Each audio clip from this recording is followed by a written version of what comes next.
اسلامی عقائد میں سے نا ایک بنیادی عقیدہ آخرت ہے۔ جن چیزوں پر انسان ساری زندگی اعمال کرتا ہے وہ چیزیں ہوتی ہیں جو اس کے عقیدے میں شامل ہوتی ہیں۔ عقیدہ جس طرح کا ہوتا ہے اسی طرح کا انسان عمل کرتا ہے۔ جو اس کی سوچیں ہوتی ہیں، جو افکار ہوتے ہیں، اسی طرح اپنے شب و روز گزارتا ہے۔ جن لوگوں کا عقیدہ آخرت مضبوط ہوتا ہے نا کہ ہم نے اللہ کی بارگاہ میں کھڑے ہونا ہے، ہم نے اس کی بارگاہ میں جا کے اپنے اعمال کا حساب دینا ہے، عقیدہ آخرت مضبوط ہو تو لازمی طور پر اعمال سنور جاتے ہیں۔ انسان جواب دہی کے تصور کے ساتھ اپنے معاملات زندگی کو بار بار صحیح کرنے کی کوشش کرتا ہے۔ عقیدہ آخرت اسلامی عقائد میں بنیادی فکر کا عقیدہ ہے، اساس ہے عقائد کی۔ اگر کسی شخص کا یہ خیال ہو جائے کہ میں بس یہی زندگی ہے، کھا لو پی لو موج کرو، تو ظاہر ہے وہ فنا کا نام جب رکھ لے گا زندگی کو اور وہ دوبارہ اٹھنے کا قائل ہی نہیں ہوگا تو وہ تو کسی قانون کا پابند ہی نہیں رہے گا، وہ تو کسی چیز کی پابندی نہیں کرے گا، کسی چیز سے پرہیز نہیں کرے گا، من چاہی زندگی گزارے گا۔ عقیدہ آخرت، اللہ کی بارگاہ میں کھڑا ہونے کا تصور، یہ انسان کو سوار دیتا ہے۔ یہ ایک ایسا مراقبہ ہے جو تزکیہ نفس کر دیتا ہے، انسان کا باطن سنور جاتا ہے، اخلاقیات میں تبدیلی آتی ہے۔ پھر کوئی کیمرہ بھی نہ لگا ہو نا، کوئی بھی نہ دیکھ رہا ہو تو بندہ پھر بھی نیک ہو جاتا ہے، چونکہ اس کا خیال ہوتا ہے میرا رب مجھے دیکھ رہا ہے، صبح قیامت میں اپنے رب کی بارگاہ میں کھڑا کیا جاؤں گا۔ تو عقیدہ آخرت کی مضبوطی، اس تصور کا مضبوط ہونا امت مسلمہ کے لیے نہایت ہی ضروری ہے۔ آپ دیکھیے قرآن مجید فرقان حمید ہماری توجہ دلاتا ہے، اور سورۃ القیامہ کے اندر اللہ کریم نے ارشاد فرمایا اَیَحْسَبُ الْإِنسان، کیا آدمی اس گھمنڈ میں ہے، کیا انسان کا یہ خیال ہے اَن یُتْرَکَ سُدًى، کہ اسے آزاد چھوڑ دیا جائے گا، اس سے پوچھا نہیں جائے گا؟ کیا انسان یہ سمجھتا ہے اس سے کوئی سوال ہی؟ اَیَحْسَبُ الْإِنسَانُ، کیا انسان اس گمان میں ہے، اس گھمنڈ میں ہے اَن یُتْرَکَ سُدًى، کہ اسے آزاد چھوڑ دیا جائے گا، کوئی پوچھنے والا نہیں ہوگا؟ اسے آزاد نہیں چھوڑا جائے گا، اس پر پابندیاں ہیں، اس پر کچھ قیود ہیں، اسے کچھ حدود بتائی گئی ہیں، اسے ایک دائرہ کار دیا گیا ہے، اسے بتایا گیا ہے کہ یہ حلال ہے، یہ حرام ہے، یہ تیرے لیے جائز ہے، یہ تیرے لیے جائز نہیں ہے۔ اس چیز کی حد تک تو آگے بڑھ سکتا ہے، یہاں سے اس لائن کو تو کراس نہیں کر سکتا، اس پر پابندیاں ہیں، ان پابندیوں کے بیچ رہ کے وہ زندگی گزارے گا۔ اور یہ بھی یاد رکھے، یہ آیت ایک دوسرا معنی یہ دیتی ہے کہ یہ مت سمجھے کہ صبح قیامت اسے چھوڑ دیا جائے گا، اس سے پوچھا جائے گا، اس سے سوال کیا جائے گا۔ اللہ کی بارگاہ میں جب یہ کھڑا ہوگا تو اسے اپنے اعمال کا حساب دینا ہو۔ لازمی طور پر ایک عدالت صبح قیامت لگے گی جس عدالت میں مجرم پیش ہوں گے، انہیں اپنے جرموں کا حساب دینا ہے، ظالموں کو کھڑا کیا جائے گا، ان سے ان کے ظلم کے بارے میں باز پرس ہوگی۔ تو لازمی طور پر عقیدہ آخرت کی مضبوطی انسان کو مضبوط کرتی، اس کے اعمال پر پیرے بیٹھ جاتے ہیں، وہ پھونک پھونک کر قدم رکھتا ہے، سوچ کر جملے بولتا ہے، وہ کوئی بھی معاملہ کرتا ہے تو اس میں اس کا خیال ہوتا ہے کہ میں نے دنیا سے چلے جانا ہے، میرے پاس پتہ نہیں کتنا وقت بچا ہے، لہٰذا مجھے آخرت میں پیش ہونا ہے اپنے معاملات کی آسانی کے لیے، وہاں کی آسانی کے لیے میں یہاں تھوڑا سوچ سمجھ کے چلوں۔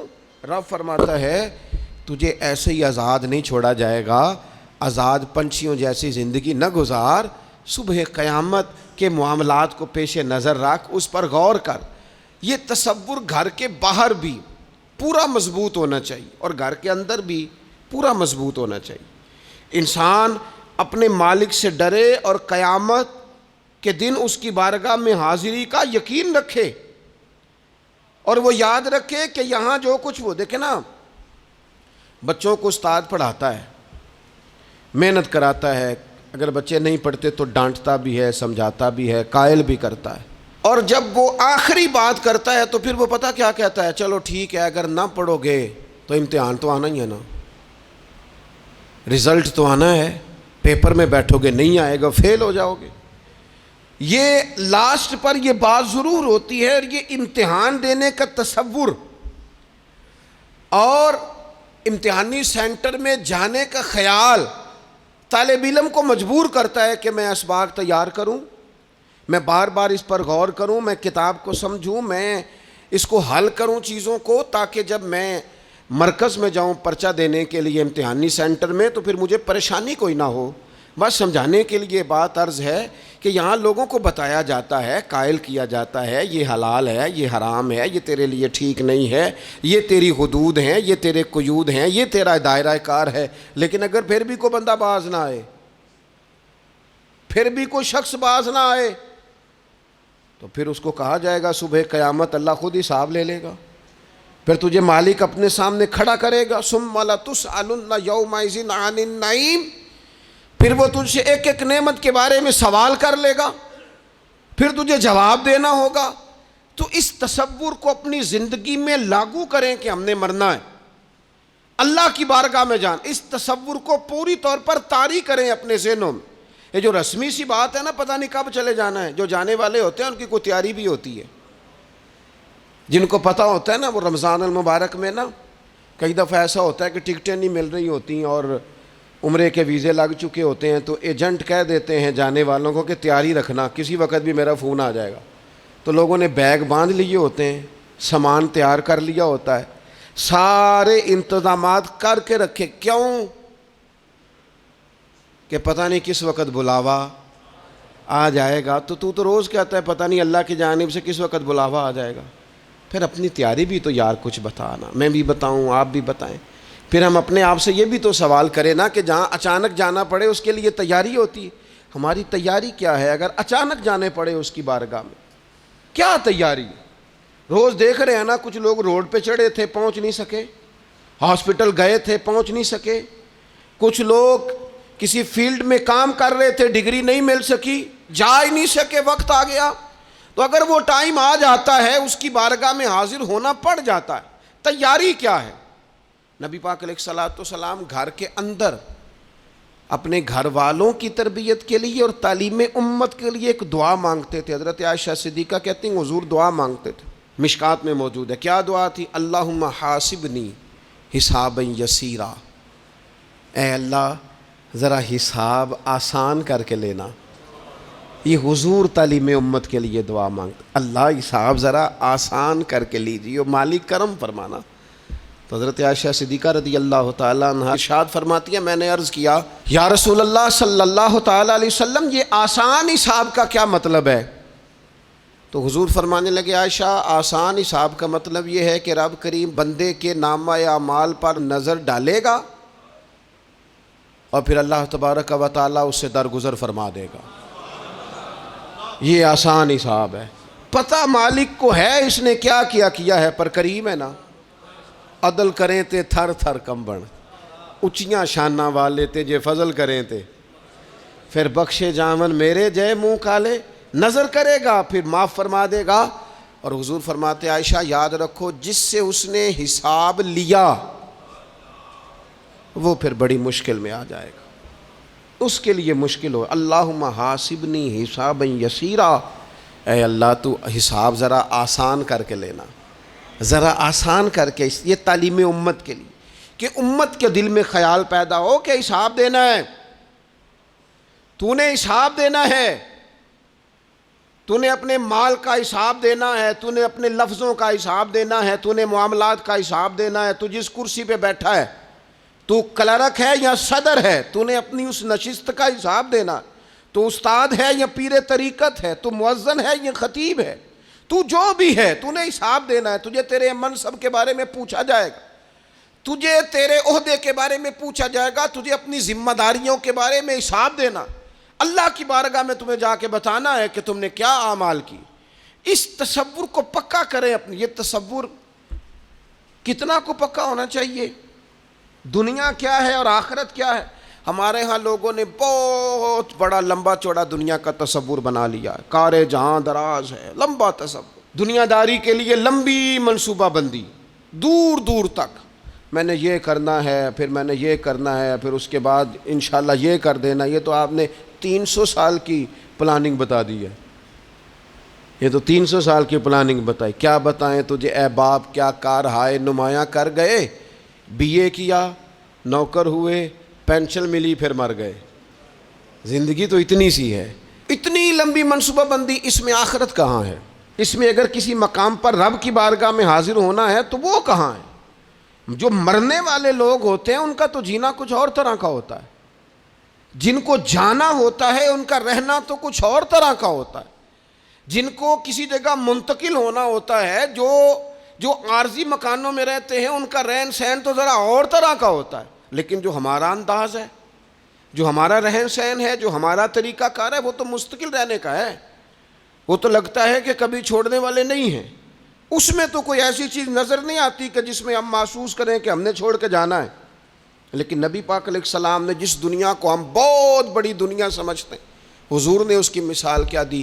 صحیح مسلم کی حدیث ہے، دیکھیں کتنا کھول کر اور کتنا آسان کر کے رسول پاک ہمیں بات سمجھاتے ہیں، دنیا کیا ہے، آخرت کیا ہے، یہ والی زندگی کیا ہے، آخرت کی زندگی کیا، بالکل کھول کر واضح کر کے نبی پاک علیہ الصلوۃ والسلام فرمانے لگے دنیا اور آخرت کی مثال اس طرح ہے جس طرح دریا بہہ رہا ہو اور کوئی آدمی اس میں انگلی ڈبوئے، جتنا پانی اس کی انگلی کو لگ گیا یہ دنیا ہے، اور جو باقی ٹھاٹھے مارتا دریا پیچھے ہے، سمندر پیچھے ہے، وہ سارا آخرت ہے۔ یہ اتنی سی دنیا ہے، یہ صحیح مسلم میں موجود ہے۔ اتنی سی دنیا کے لیے اتنے پاپڑ بیلنا، اتنی سی دنیا کے لیے اتنے ظلم کرنا، اتنی سی دنیا کے لیے اتنے حق ضائع کرنا، اتنی سی دنیا کے لیے اتنے لوگوں کے دل توڑنا، اتنے حقوق پہ ڈھاکہ ڈالنا، اتنا جبر کرنا، لوگوں کا مال کھانا، لوگوں کو تکلیف دینا، عزتیں اچھالنا، اتنی سی دنیا کے لیے حضور فرمانے لگے اتنی سی ہے یہ دنیا، جتنا انگلی کو پانی لگ گیا ہے وہ جنت، جو نری جنت نہیں، خدا کا فضل ہے، جو اللہ کی عطا ہے اپنے بندوں کے لیے۔ میرے کریم فرمانے لگے اس جنت میں وہ نعمتیں ہیں نہ کسی آنکھ نے دیکھی، نہ کسی کان نے سنی، نہ تمہارے دل پر کبھی خیال ہی گزرا ہوگا کہ ہمارا رب ہمیں یہ عطا فرمانے والا ہے۔ تھوڑا سا نا 24 گھنٹوں میں کچھ ٹائم اپنی آخرت کے لیے، اپنے سارے معاملات کو مرتب کرتے ہوئے کچھ زندگی کے کام اپنی آخرت کے لیے۔ آپ یقین کریں بچوں سے لے کر بڑوں تک، ان پڑھ سے لے کر پڑھے لکھے تک، ہم نے جس کو اپنے مزاج کے مطابق کم فہم سمجھا اس سے لے کر دانشور تک دوڑ لگ گئی دنیا جمع کرنے کی۔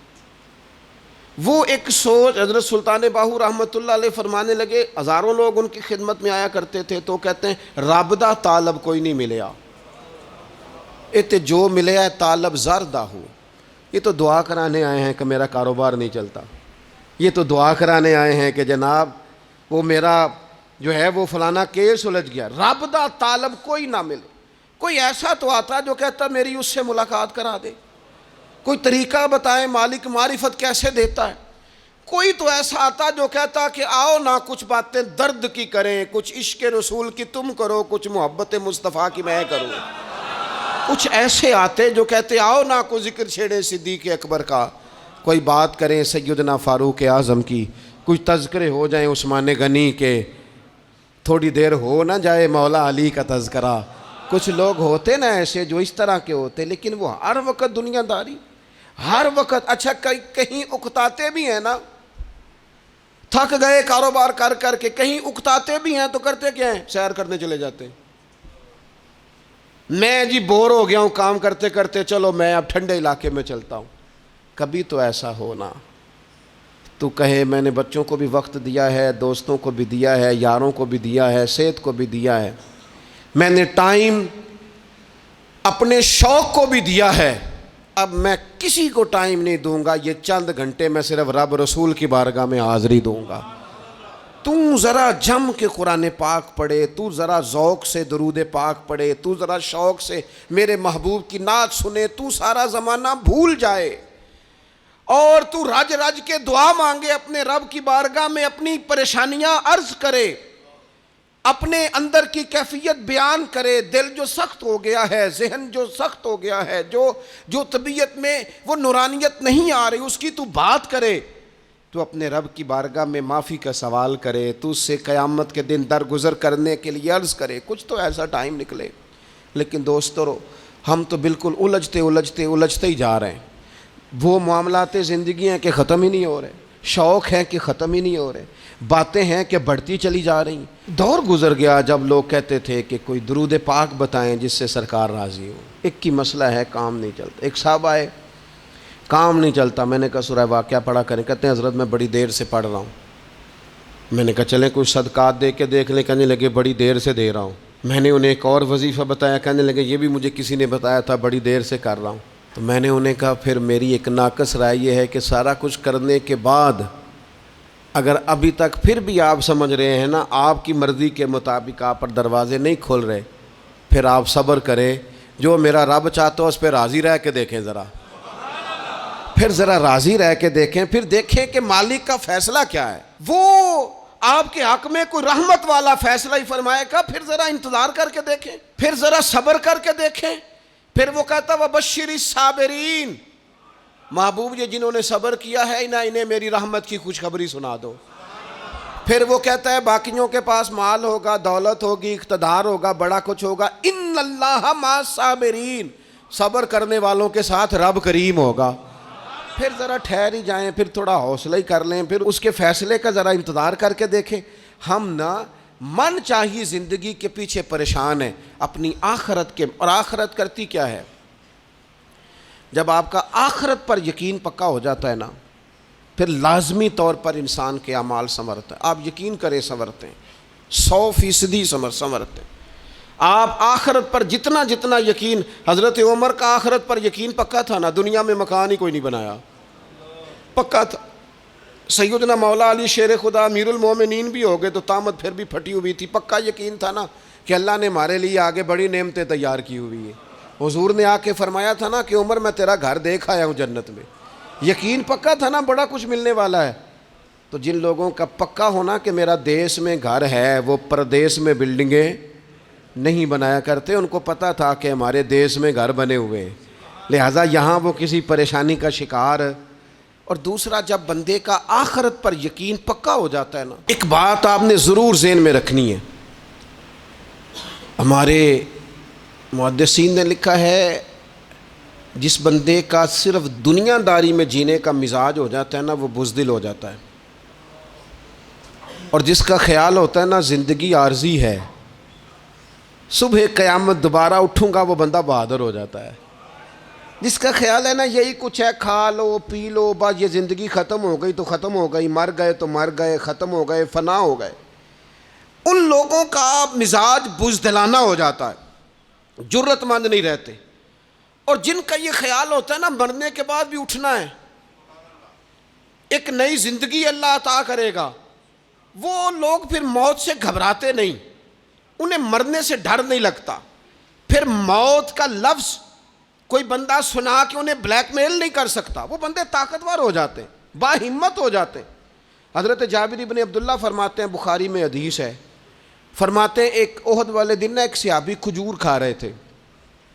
تو کھجور کھاتے کھاتے انہوں نے نبی پاک صلی اللہ تعالیٰ علیہ وسلم کی خدمت میں عرض کی, حضور اگر میں آج شہید ہو جاؤں تو کہاں جاؤں گا؟ تو محبوب فرمانے لگے میرا رب اپنے فضل سے تجھے جنت عطا کرے گا. حضرت جابر ابن عبداللہ رضی اللہ تعالیٰ عنہ فرماتے ہیں اس بندے نے کیا کیا, اس نے نا کھجور جتنی کھا لی تھی کھا لی, باقی نکال دی منہ سے, تلوار لی, میدان میں گئے, شہید ہو گئے. سبق ہمیں کیا دیا؟ کہنے لگے جب مرتے ہی اللہ تعالیٰ جنت عطا کرے گا, پھر کھجور کھاتے کھاتے رہنے والی دیر بھی کیوں کرنی ہے؟ پھر چھوڑو, جنت میں جا کے اللہ کے دیے ہوئے انعام کھائیں گے. کھجور کھانے کی بھی دیر برداشت نہیں کی. یہ آخرت کا اجر, آخرت میں رب کی بارگاہ میں کھڑے ہونے کا تصور بندے کو طاقتور کر دیتا. وہ بزدل. اقبال کیا کہتے ہیں؟ اقبال کہتے ہیں موت کو سمجھے ہیں غافل اختتام زندگی, یہ ہے شام زندگی, پھر صبح دوام زندگی.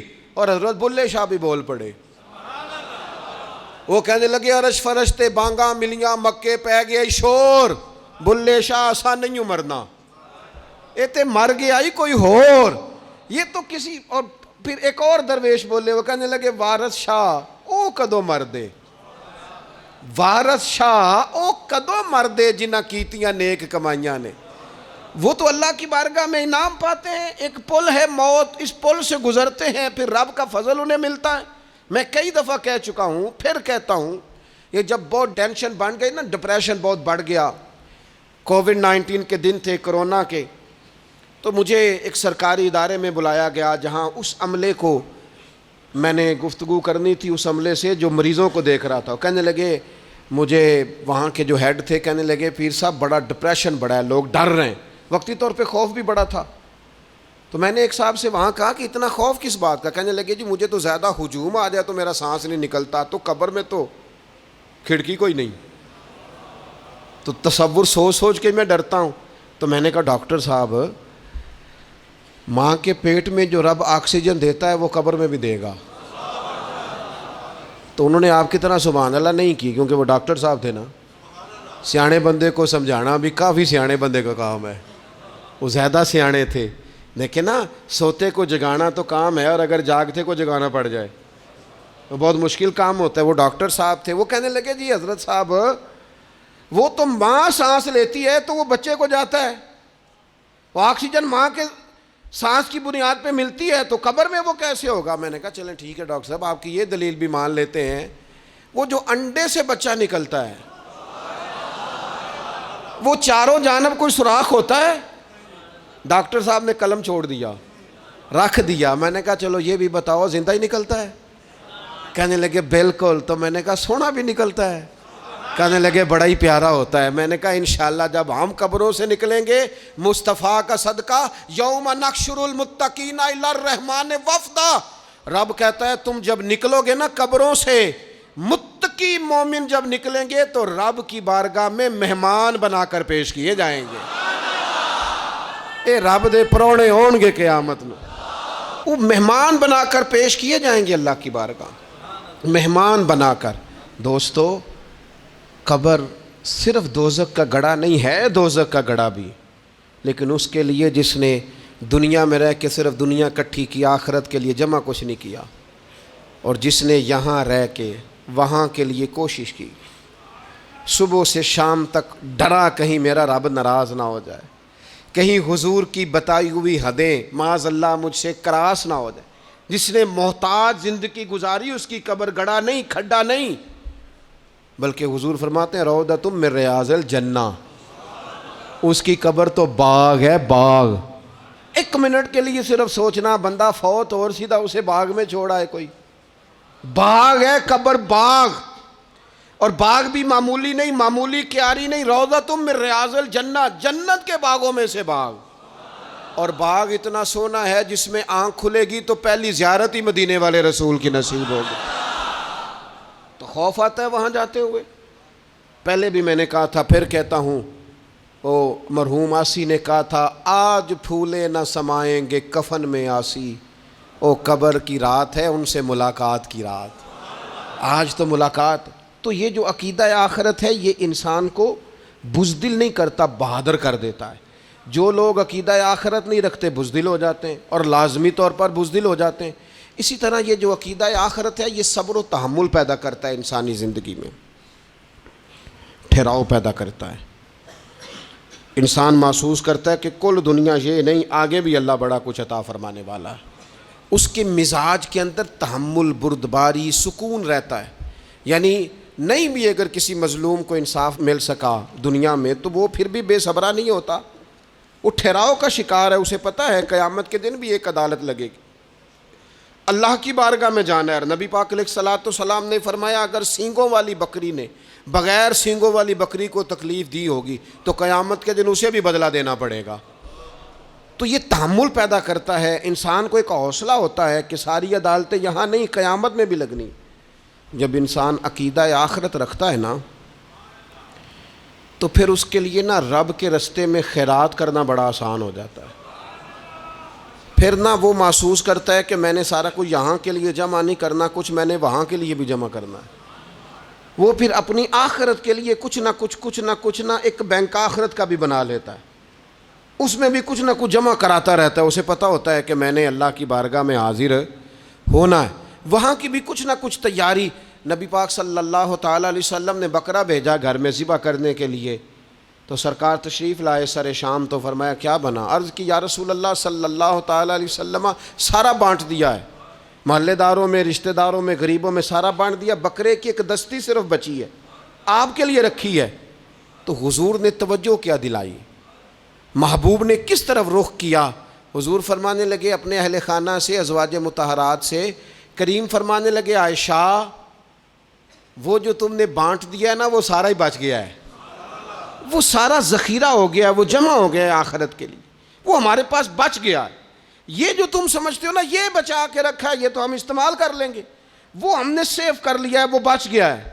حضرت ابوذر غفاری رضی اللہ تعالیٰ عنہ اپنے خادم سے کہنے لگے کہ مجھے پتہ چلا ہے یہاں فلاں جگہ کچھ غریب لوگ آئے ہیں، تو اس طرح کرنا، جو اچھا اونٹ ہے نا میرے اونٹوں میں سے، اچھا اونٹ وہ ذبح کر کے نا تو ان سارے گھروں میں تقسیم کر دو، جتنا گوشت وہاں بھیجو گے اتنا ہی میرے گھر میں بھی بھیج دینا۔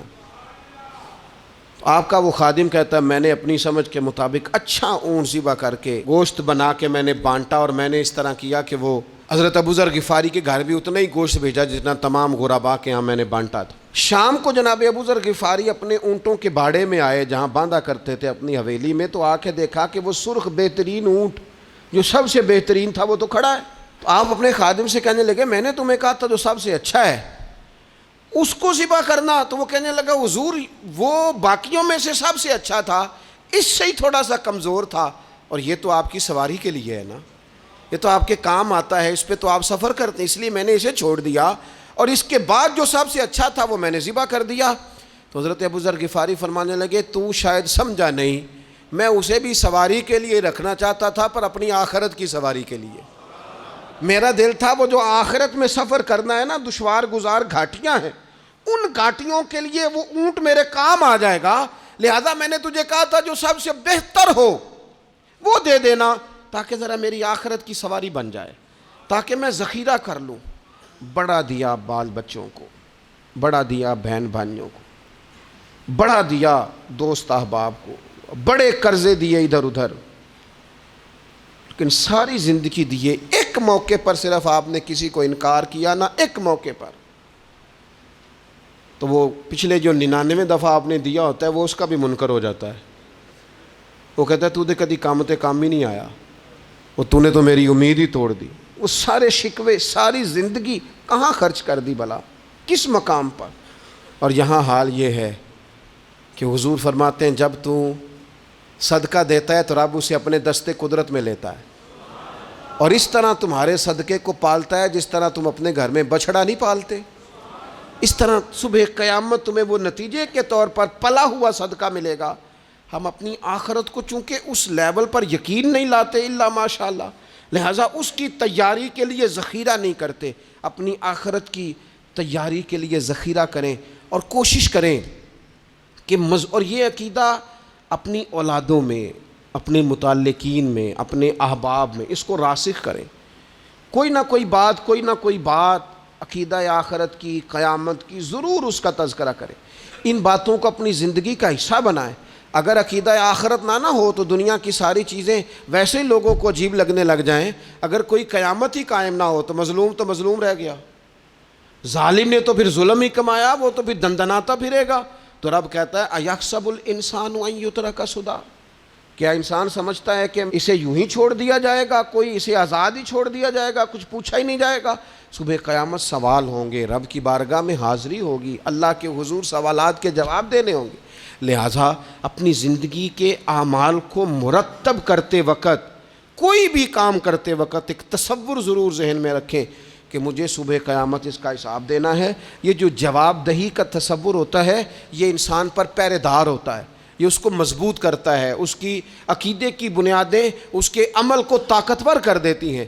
لہٰذا عقیدہ آخرت اپنے بچوں میں، آنے والی نسلوں میں، آپ دیکھیں حضور نے یہ عقیدہ آخرت مضبوط کر دیا تھا نا، تو پھر سیدہ فاطمہ الزہرا نے کچے مکان میں ساری زندگی گزار دی۔ پھر محبوب پاک نے دیکھا کہ وہ اونٹ کے بالوں کی بنی ہوئی چادر اوڑھ کے چکی پیس رہی ہیں، تو محبوب نے یہ نہیں فرمایا کہ اللہ آسانی کر دے گا، اچھا وقت آ جائے گا، تو فکر نہ کرنا، یہ مشکل نہ۔ محبوب کریم نے فرمایا فاطمہ دنیا میں تھوڑی مشقت برداشت کرو، اللہ آخرت کی ساری سعادتیں آپ کو ہی عطا فرمائے گا۔ گویا کریم نے فرمایا آپ کو یوں ہی زندگی گزارنی ہے، یہی طرز رکھنی ہے، اسی طرح ہی آپ کو وقت گزارنا ہے۔ جو آرام کا وقت ہے وہ اللہ تعالیٰ جنت میں عطا کرے گا۔ عقیدہ آخرت کی مضبوطی، تھوڑا سا ہمارے ایک بڑے قریبی دوست تھے، بڑا میرا ان سے پیار تھا، 34.5 سال عمر، خود ہارٹ اسپیشلسٹ ڈاکٹر، لیکن یہ پچھلے ہفتے وہ مریضوں کو چیک کر کے نیچے آ کے دفتر میں بیٹھے ہیں۔ ایک تو لوگ کہتے ہیں نا ہسپتال پہنچ جاتا تو شاید بچ جاتا، تو ہاسپٹل کے اندر ہی تھے، اور ابھی چڑھتی جوانی، 34-35 سال عمر۔ لیکن کمال یہ تھا کہ میرے جیسے کئی لوگوں نے بھی آنسو اس لیے بہائے کہ اتنی چڑھتی جوانی میں اتنے خوبصورت ماحول کے اندر بھی انہوں نے مزاج خیر خواہی کا بنایا ہوا تھا، ہر شخص سے حسن کلام اور رب رسول کی طرف اپنا لگاؤ، نماز کی پابندی، جب بھی حال پوچھنا تو کہتے تھے اللہ اور اس کے رسول کا فضل ہے۔ تو اپنی زندگی میں جن لوگوں کا تصور آخرت مضبوط ہو جاتا ہے وہ کئی دفعہ جلدی بھی سمٹ کر چلے جائیں تو ان کے حق میں رحمت والے فیصلے ہوتے ہیں۔ اللہ تعالی ہمیں سمجھنے کی توفیق عطا کرے۔